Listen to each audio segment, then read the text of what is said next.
Afternoon, folks. Time for some more hobby horror stories, or nightmares, or good stories, depending on what we get sent in the mailbag today. So, if you like what we do, please like the video, subscribe to the channel, all that sort of stuff. Patreon's down below, Discord's down below, it's free, but we also have a rather large announcement, which I'm really happy to be making, and that is that we have our first official partner on the channel, which is amazing for me, personally. These are Composite Games. These are a really, really, really cool company that I've been speaking to for the past, well, I would say, a couple of days, maybe like a week now. Seem like a really cool bunch of guys. I've recently ordered my first set of models from them. They are a gaming store in the UK. Really, really cool of them to come and support the channel for me. Down below, you will see a code, of which if you get on checkout on the website, when you go and buy some more lovely models, you will get an extra 5% off. And most of the inventory at Composite Games is already 20% off. So with that code, Northern Exile, down below, you can actually get an extra 5% off. That's 25% off. That's half of the Games Workshop staff discount. Bang. Done. There. And by doing that also, you are supporting the channel, because every single time you make a purchase and you use my code, I get a little bit of money to spend towards prizes for you. For people who support the channel, you'll be getting extra prizes, well, I'm going to see how I'm going to do it. I might do prize draws, or I might do other things, like actual prizes for the painting competitions. That would be really cool. So go and support Composite Games for me. They're a really cool bunch of guys. They've been really, really good to me so far. And you know what? Anything that helps the channel grow, and I always say this to everybody, in every single video, if you find a nice, good store, support the shit out of it. And I found one. So, let's support the shit out of it, alright? Alright, moving on. Let's do some more hobby stories, shall we? So, first one we got is from Bolt today. So, thank you, Bolt, for sending me another one. And these are happy stories, so he says. But we will see, because Bolt tends to be quite... shall we say, gruesome, harsh in some of his stories that he's been sending us from the time that he worked for Games Workshop. So, the tale of the gruesome young blood, so Bolt says.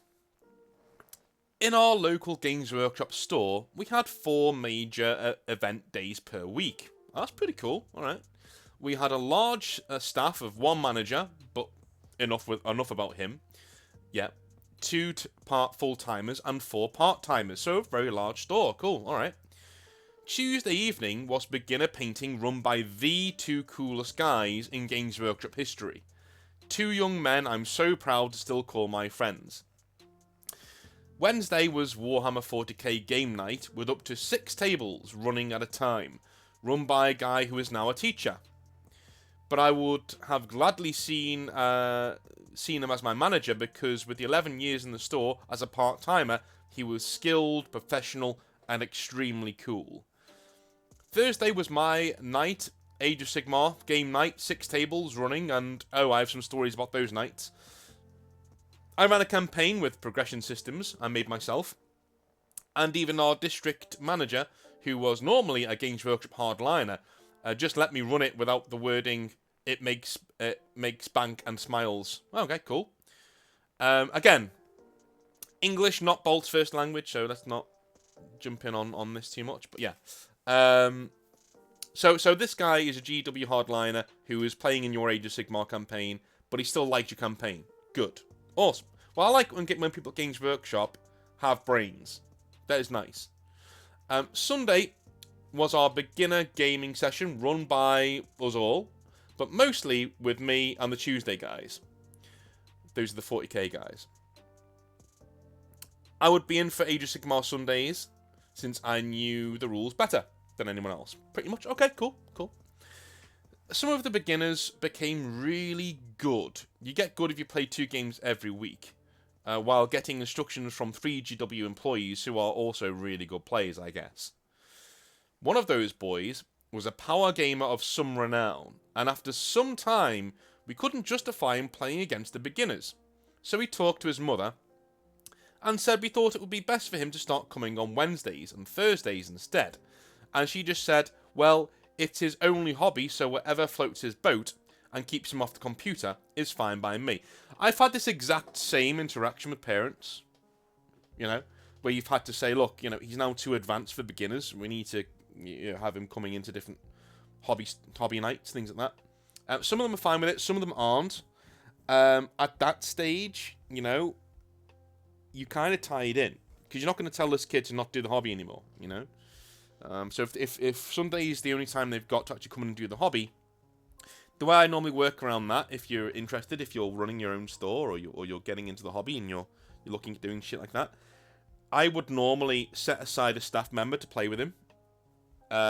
If I had a relief staff member who was in on that day, I would get him a coffee and a bacon sandwich and say, look, I'll get you this coffee and bacon sandwich every Sunday if you can come in and, you know, play this game with this kid, you know, and we work it out that way. There's ways and means, no problems, only solutions. Anyway, so the young man started coming to adult game night and got a few losses, but took a lot of scalps as well. Okay, that's cool, that's cool. At the Wednesday gaming evening, we had this total neckbeard. We were talking, and we are talking all the sins. Smell, power gaming to the point of draining fun from the room, semi-racist comments, even talking about going to cheaper stores for Games Workshop models and taking orders from other players in a GW store. Yeah, okay. He's taking orders from other players for cheaper stores elsewhere at a Games Workshop store. That is an instant banning for me.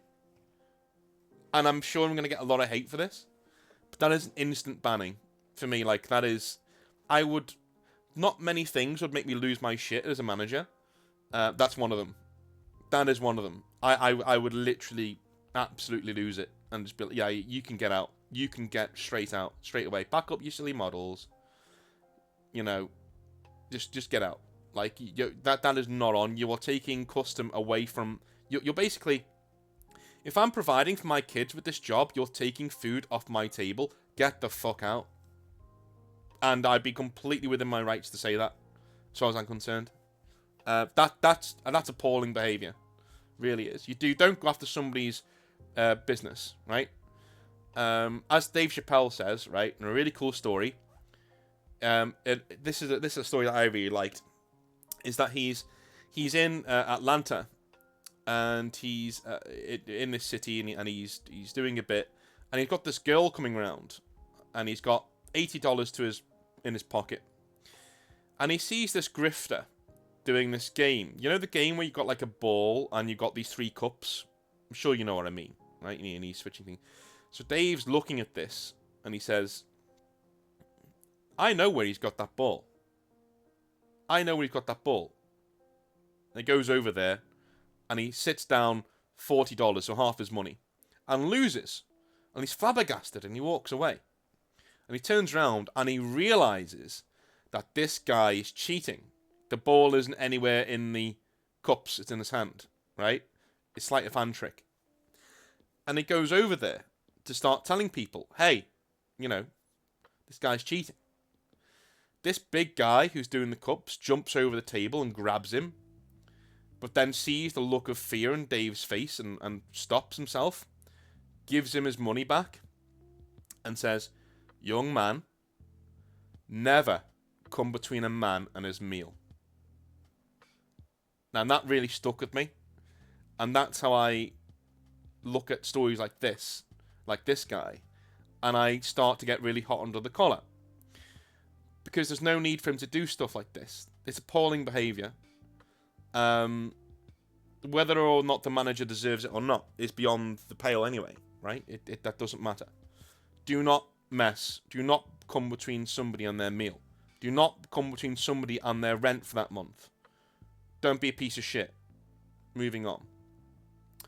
So Bolt moves on to say, well, this bloke was causing some trouble by playing the worst Imperial Fist combo 8th edition could muster, and he won all of his games. One evening, we plotted against him and placed him against the young man from Beginner Sundays. The older guy said, I'm not playing a 13-year-old, that wouldn't be fair. I'll make him cry. Does he even know the rules? I had subbed in that night, so just sighed and told him to get up the models and get going. I had no patience for the guy later, and I ended up banning him. The young blood was super happy to get, in his eyes, the best enemy he could get, and placed his 3 Defiler Chaos list on the table, smiling and chatting to the player at the table next to him. The older guy said something along the line of, "Don't worry, kid, I'll go slow and take it easy on you." The young blood stood with a shit-eating grin, and then the game started. Turn 1, the Imperial Fist unleashed hell on the Chaos Army, killing a Defiler and some Havocs. But then, it was the young blood's turn. The remaining Defilers moved in, blowing the gun line away with massed battle cannon fire. Turn 2 for the Imperial Fist was short, just some desperate shooting to prevent the charge. The young blood's turn 2 saw a charge from a Demon Prince and 2 Defilers wiping the Imperial Fist off the table, while the young blood would narrate the game like it was the most anti-Space Marine Black Library novel ever written. The older guy just stood there, then packed up and left. No handshake, no good game, no nothing. My vengeance boner... my vengeance boner was almost visible at this point, and I made the young blood a base for one of his heroes with a crushed Imperial Fist on it. The young man and his mum are some of the best people to grace our store, and I have a few stories about them. Man, I should do a channel one day. Hope this was happy enough to end in your happy line of stories. Loads of love, Bolt. Thank you very much, Bolt. Yeah, that was really, really cool. What I would like from people going forward, and if you have a really fun battle report style story, I loved reading that. I don't know whether you got that, but I loved reading that back and forth of like how the battle was playing out. So if you have some stories like that, then please send them to me. I'd love to read some stuff there. But that's brilliant. It's absolutely fantastic when, you know, and this is what you get though, right? This kid seems like the purest Warhammer 40,000 hobbyist out there. This is exactly how you're supposed to go about playing the hobby and having fun. It is the way to get yourself out there and make sure that you're always getting opponents. Again, as Bolt says, this kid's getting annihilated some weeks, but he's also learning, and he's getting some scalps as well along the board. Wonderful stuff. I really like it, and we need more like it. So,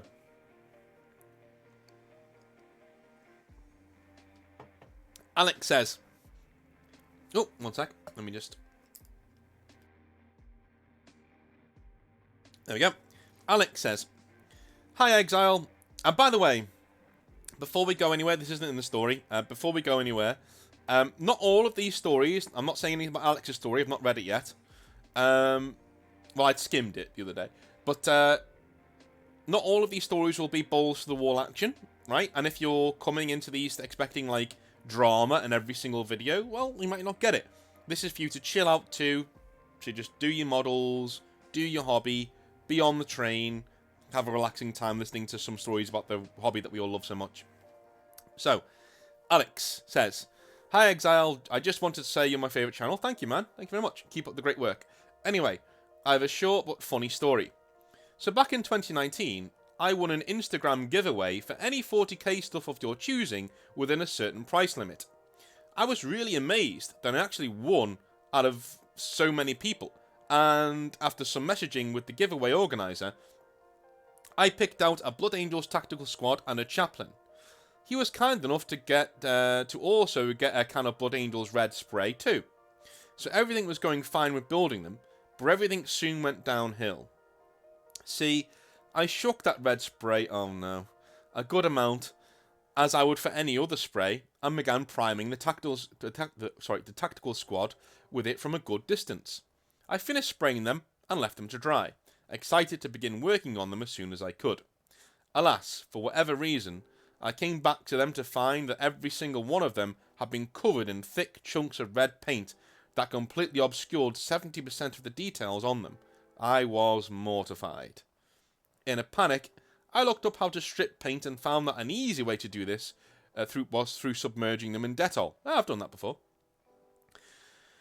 I did just that, and scrubbed them with an old toothbrush as per instructions, and they ended up arguably worse. With some paint coming off, other parts of the paint just ended up very cracked or just very messed up looking. Yeah, the thing with that is, don't panic. If you put them in Dettol, one, put them in for long enough. and so you start scrubbing it off, it will look worse, but as long as the paint's coming off and the detail is more visible, you can then just undercoat it again with another colour and carry on. To make matters worse, the guy that did the giveaway said he'd love to see how the Marines look, and I practically had to post them because I had won them on my account where I post my painted Warhammer models. As such, I was forced to try to cover it up through painting them, something which didn't exactly work out amazingly. I replaced some bits like swapping helmets and bare heads, which I am terrible at painting, but the damage was already done. Upon posting them, I received a comment essentially showing, no offence, but what on earth happened? I keep them hidden away in a drawer of shame now. Thank God I forgot to spray the chaplain. Oh my God, man. Oh no. We've all been there. I mean, like, I will say Citadel spray paints are not very good. I generally tend to go for Army Painter and others. Vallejo also really, really good. Also, what I've started doing is spraying them in black. Not Citadel, but spraying them in a black, so that any dry brushing or painting of anything on top of that brings out the natural shade underneath, which is a better way of doing it, in my opinion. But yeah, that is sucks, man. Like, and it's happened to me as well. But I've been very, very lucky to use Dettol, and it's actually worked. So I'm very, very sad it didn't work for you. Maybe you didn't leave them in there for long enough. I don't know. Follow up with me. Tell me how you did it. Anyway, Saab Squad says, do you all drive Saabs? Anyway, hey North, hope you're having a good day. I've been in the hobby since the start of lockdown in 2020 here in New York. New York City, New York. Started 40k collecting Iron Hands, good choice, and got into Tyranids after my first game back then. My story, Kari, I'll be very happy with you. My story has to do with my first game of 40k, in which me and a couple of my buddies who started at the same time made a date to go down to the local Warhammer store. We were so surprised that there was one here in the middle of upstate New York, so we figured we would go play there and the manager could help us with rules, etc. When we got down there with our 500-point armies consisting of my Iron Hands, some Orcs, some Death Watch, and another army, I'm forgetting about that because we hadn't played with that guy before, or since. We were greeted by the manager saying, "Welcome to the shop, guys. We're happy to have you guys play today, but we don't usually let people walk in and play games, only for planned events." It also doesn't help that the manager could not help with any rules and did not seem to know basic lore when I asked him if there was a model for Ferrus Manus, to which he replied, "Who is that?" Oh dear, okay, that's not good. After that weird experience, we started to play out of our places exclusively, so at home, and they recently started playing at local game stores. My younger brother, who was 18 at the time, loved art and painting and was fascinated with 40k when he saw us play games. He said he couldn't afford getting into the hobby, so he never bought any models. One day he showed me a picture of some Black Legion Terminators, and not 30 minutes later, me and my buddies hatched a plan. His birthday was coming up in a few weeks, and we thought we would surprise him. We got together and bought/traded for nearly 2,000 points of Chaos Space Marines and Baylor. He really liked Baylor, don't we all? Said it was his favourite model. He's been and wanted it for an art project. Little to say, he was extremely excited when we told him he can be used to Chaos Space Marines. Too long didn't read. Bad YouTube experience, and my brother receiving an entire army. Well done to you, my friend, and it's really good for you to get involved in getting somebody some really cool models. Baylor especially is really, really cool. Baylor is what Iron Man should have been. Not Iron Man. Bollocks. What's his name? Archeon. Baylor is what Archeon should have been. Archeon's model, to me, is way too busy. It is way too busy. There's too much going on. As the Bard says in Bardic Broadcasts, I don't know what this is. Right? When he looks at it, he's like, I don't even know what this is. This is a gargoyle, right? He has a model of a gargoyle and Archeon there. It's like, I don't even know what this Archeon model is. You know, it just doesn't scream to me Archeon. It's just a big thing with loads of bits flying off of it, right? Like a John Woo movie. This other thing is a gargoyle, right? And Bailacor, that's a demon. That's a demon. Not only a demon, that's the king of all the fucking demons. You can see it. Look how cool he is. That's a demon. Even his silhouette, you're like, that's Bailacor, right? Archeon's silhouette, you're like, what the fuck is that? I don't know what that is, right? And yeah, so I love Bailacor. So really cool of you for getting him. And in terms of the Games Workshop manager not knowing who Ferrus Manus was, I mean, I can only say that this guy got the job because he's really good in retail, maybe. But I have a hard time. I honestly don't think that Games Workshop would hire. I mean, maybe he slipped through the cracks, you know, or maybe he wasn't the manager and he was just there, you know, and he's covering for the manager who's not there. I don't know, and he hasn't told you. It doesn't sound like you went back. But anyway, other thing, upstate New York. Is it just me, or do I always equate upstate New York with autumn, with fall, you know, with autumn leaves and stuff? I don't know why. Mainly because, you know, every single thing I've seen of upstate New York on TV has been in autumn. I don't know. But anyway. And one of my big regrets was not seeing autumn where I was living. I want to go back and see that someday and see actual fall. It'd be quite nice. Anyway. Tetrapod says, hello, North. I have a feel-good story for you. Oh, nice. Thank you. Recently, I have asked around on this server. This is the Discord server, the Northern Exile Discord server, for easy armies so I can teach others how to play the game. I was specifically looking for armies with easy to understand rules so I could translate them into ASL for my girlfriend. Many members have given me great advice and resources to use. Huge thank you to all the chads on this server. You are nurturing a great community. That's brilliant, and that's exactly why you should join the Northern Exile server. It is free down below. We can give you all sorts of hobby advice. Everybody on there is an absolute chad. Awesome. Awesome, awesome, awesome people. Even the ladies, they can be chad as well. Why not? We need to invent I nearly said female then, and I've been told not to. Nearly. We need to do a ladies version of chad.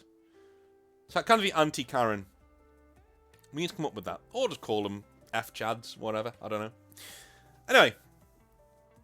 Azrael says, hi, North. This story, I was reminded of whilst having drinks with some mates last night. Main characters are two hobby hero brothers, and the oppressive evil is of course, GW itself. Okay. The two brothers ran a friendly local game store, and they were both amazing hobbyists and people. They would always take time out of their day to help people with kits, build decks, whatever you were into, they would be there to help if you wanted it. They kept the space safe and supportive for everybody and handled trolls and troglodytes excellently. They sacrificed more than half of their floor space to get tables in for people to play, and had regular popular tournaments that they would supply prizes for. The downfall of the store was unfortunately linked to this success. You see, they felt that Games Workshop kits were overcosted, and so they chose to sell kits with a 30% discount on RRP, which is regular price if you're not up with the lingo. The result was that in the year 8th edition launched, their store made more sales of Games Workshop product than the two Games Workshop stores in my city did. When the reason was discovered, the 30% price decrease, all hell soon broke loose. All of a sudden stock just stopped showing up, or pallets of the wrong stock would be dropped off instead. The result was that nobody could buy Warhammer through the store anymore, and it was the majority of the business. So it was that Games Workshop destroyed the last friendly local game store within 2 hours of me through anti-competitive supply manipulation. The two brothers kept the Facebook site running as a digital hobby forum where they continued to support the hobby, but the horror story of how they were trampled by the company turned a lot of my area's hobbyists against the company before any of the 9th Ed Plus shenanigans we've been seeing in the last 3 years. Wow. Wow. That is a biggie. And that is not great. That is not great. I've had a few phone calls with people. Like last night, I just had a phone call with Composite Games themselves, and we were going on about stock and how sometimes things can be wrong in the stock or not turn up at all. And to which I said, well, I ran a Games Workshop store And they didn't send me stock I asked for most of the time. So, God knows what they're doing to the friendly local game store. This does sound like very convenient, though, for it all to happen at one time, straight after they've done a quote-unquote sale, 30%. What I will say, though, Azrael, is if they've signed a contract saying they can't give any more than 20% and they go above that, they either deserve a warning, but I can't say that Games Workshop don't have a right to just stop sending them. I mean, they shouldn't have done it in such a passive-aggressive way. They should have just called them up and said, look, you're not getting any more stock. We told you to sell 20% off, and you sold for 30. Go fuck yourself, essentially. Do you know what I mean? But they did it in a very Games Workshop way, in a very, passive-aggressive, non-helpful way, which is shitty. Now, if they haven't signed anything that says that they need to give 20% and that's it, as a discount, then yeah, this is despicable behaviour. Not surprising behaviour, but despicable. And I'm very sorry that you lost a really cool store, and it sounds like those two guys are really, really cool. So, hopefully they get a chance to run another store down the road somewhere.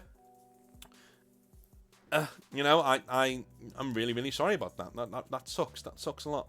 It really does. The only way I can see getting around that is doing mail orders. Like saying, yeah, order it here at the store and we can get it delivered to you free, but you just pay for it there and then, that sort of a thing. That'd be pretty cool. Anyway.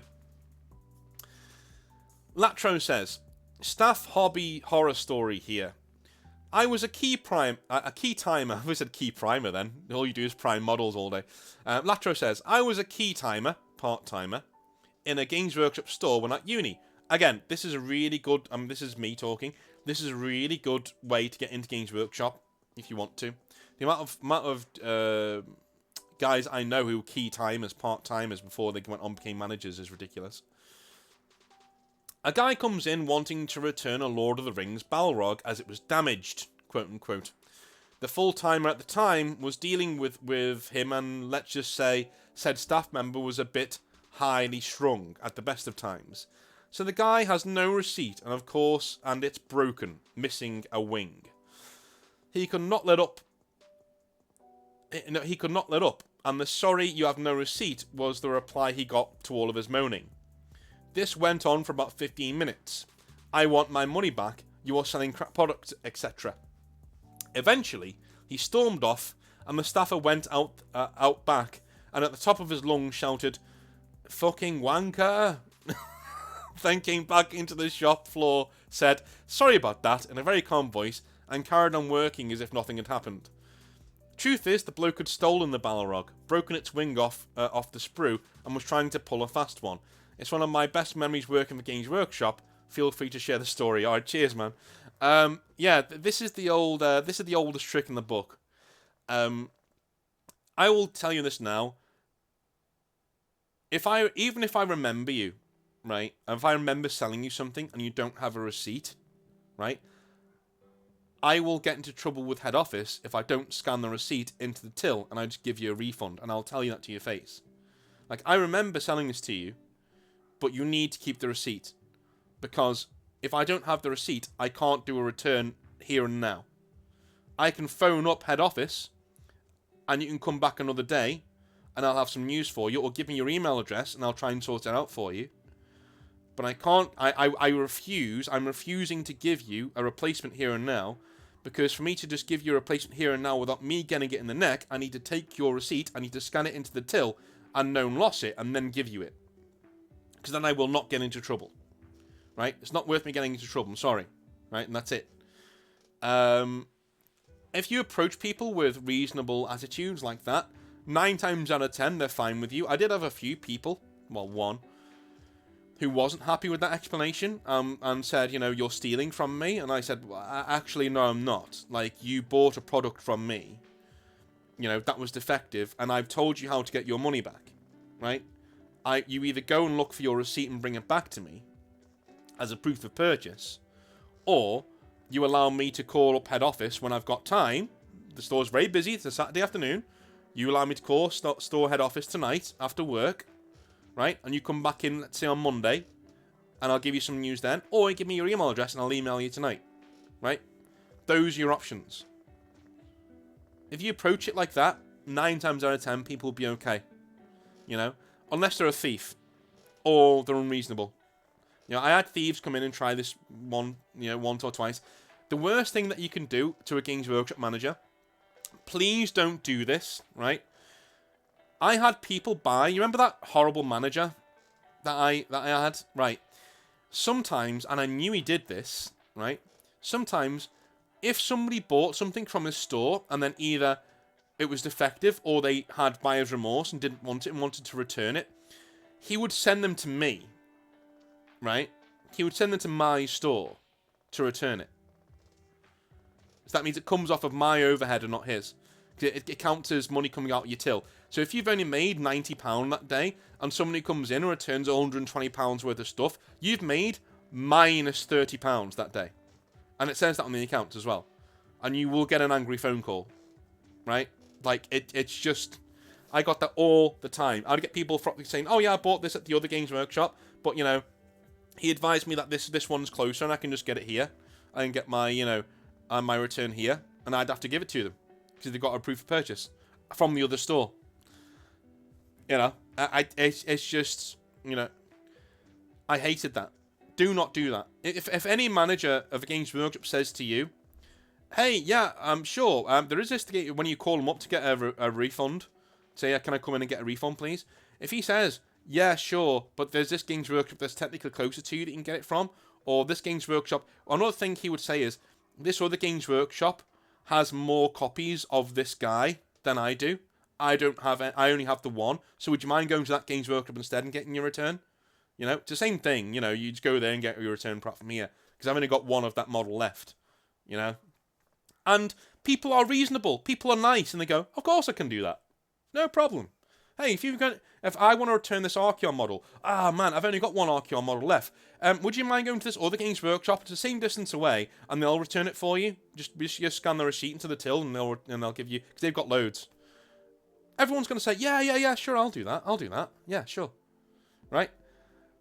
If a Games Workshop manager tries that, say no, I'd feel much more comfortable getting it back from the store that I got it from, thank you. Because this is your fault, your problem. So, please do that. Do not get a return for a Games Workshop product at another Games Workshop that you didn't buy it from.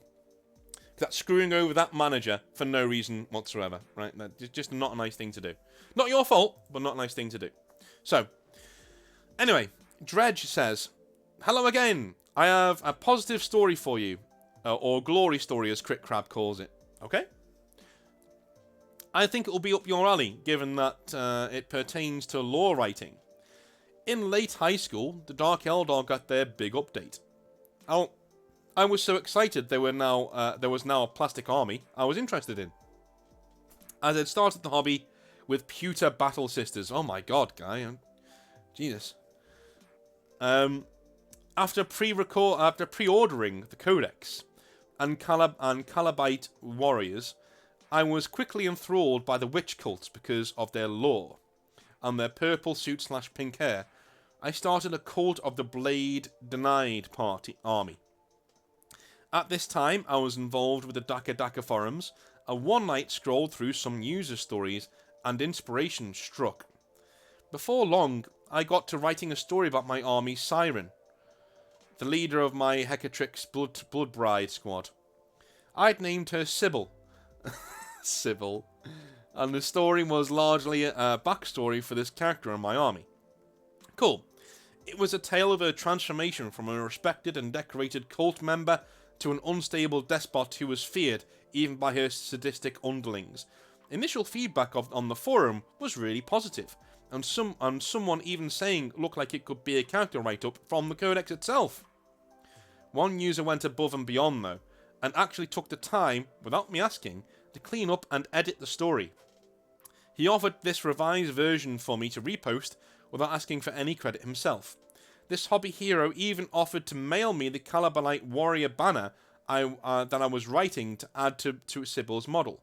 I eventually got one for her, but it sadly broke during a gaming convention. This whole experience seriously boosted my confidence, and at a time when it was pretty scant, and the story of Sybil the Siren is still available on the Dark City forum, The whole affair has been my single best experience with story writing to date. That's brilliant, man. And you can tell my enthusiasm there, because I love me some lore. Wonderful stuff. That's really, really cool that somebody took the time and you were nurtured, but we need more of this in the hobby, right? We need a lot more of this in the hobby from everybody coming into it, right? Nurture other people's hobby ideas and what they do. You know, don't belittle them, don't talk them down, build them up. This is brilliant. I loved it. And I really liked every single story here today. This is really, really cool stuff. Please keep them coming in to me. I know I've got a backlog to get through, but please keep them coming in. Because when I'm on the train or I'm chilling out, I like to read them. I've supplanted some of my Black Library books to read some of your hobby horror stories. So, thank you very much for watching, guys. I love you all long time. Have a really good day. And see you later. Have a good one.